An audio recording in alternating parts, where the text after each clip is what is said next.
I'm a 64-year-old cyclist. Since August 2021, I've completed 696 Zwift races. Over this time, I've progressed from a good D-grade category to an average B-grade category racer.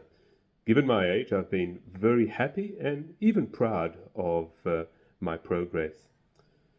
As I sometimes work away from home and my Wahoo Kicker bike version 1 is not easily transportable, a few weeks ago I purchased a new Wahoo Kicker Core version 2 with Zwift cog.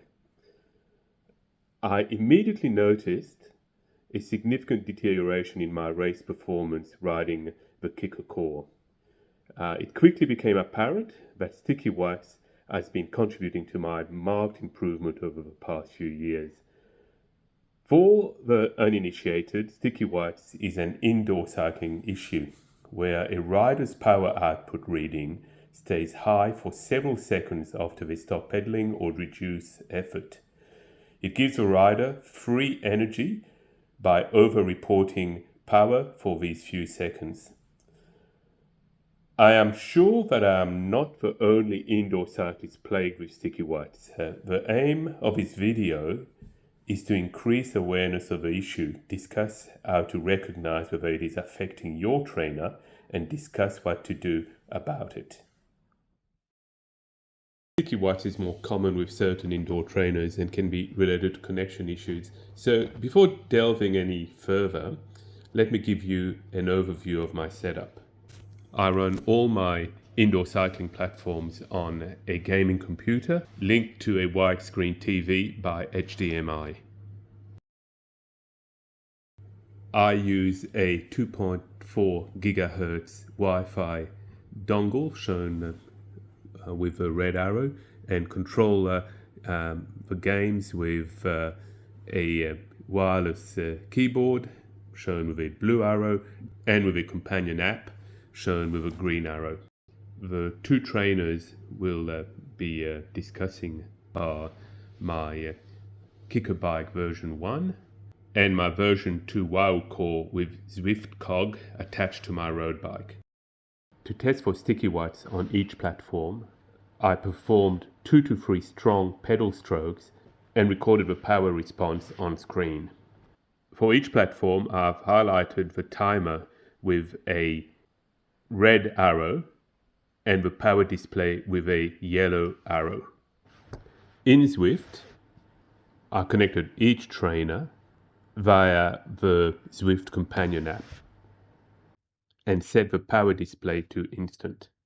This shows an effort at the 1 minute mark on the Wahoo Kicker bike. Note that it takes 2 seconds for maximum power to be recorded and a further 2 seconds for watts to return to 0. A further look at the Zwift power graph shows that the spikes are either flat on top or have a stepped appearance. This is consistent with sticky wax. This shows 2 efforts on the Kicker Core at 2 minutes 10 and 2 minutes 20. On each occasion, maximum power is reached within 2 seconds and power is back to baseline within 3 seconds. The Zwift power graph shows sharp peaks with no evidence of sticky wax. Rouvy is my problem child. On my setup, it's plagued with connectivity issues. For this experiment, my Kicker bike was connected to Rouvy via Ant+ and my Kicker Core via Wi-Fi. With a Kicker bike, 2 efforts at 6 minutes 50 seconds and 7 minutes are shown. On each occasion, the peak power is reached about 6 seconds after a pedal stroke and return to baseline takes 9 to 10 seconds.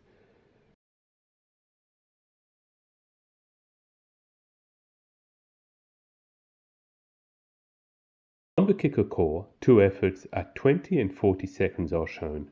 On each occasion, maximum power is reached after 4 to 5 seconds and return to baseline power takes 7 to 8 seconds. Within the limits of different connection parameters, These results suggest that sticky whites occurs on Rouvy.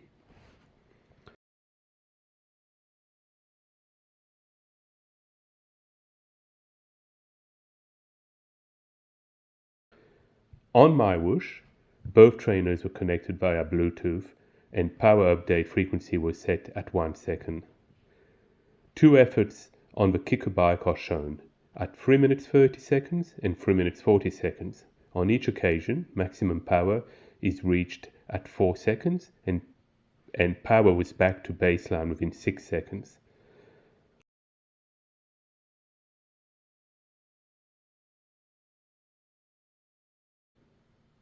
On the kicker core, two efforts are shown at 50 seconds and 1 minute 20 seconds. On each occasion, power peaked after 2 seconds and returned to baseline within 2 seconds of a peak. This suggests that sticky whites is an issue on MyWhoosh. Not only can sticky whites give a rider an advantage in races, it also affects power-based data such as functional threshold power and maximal aerobic power. Sticky white seems to occur on all three platforms tested. It is easiest to diagnose on Zwift due to the on-screen power graph, and with my setup at least, most difficult to diagnose on Rouvy due to the long delay between application of power and on-screen reporting. Recently, the Zwift Power ZRX extension has introduced a tool that makes diagnosis of sticky whites on Zwift effortless. In the case of my kicker bike version 1, it reveals that sticky whites was not an issue when the trainer was new, but certainly is now. In terms of a fix for sticky whites, short of getting a new trainer, a Bluetooth reset on the trainer may be helpful. Advice on how to do this can be obtained from the trainer manufacturer. I will be doing this on my kicker bike soon, and this will be covered in an upcoming video.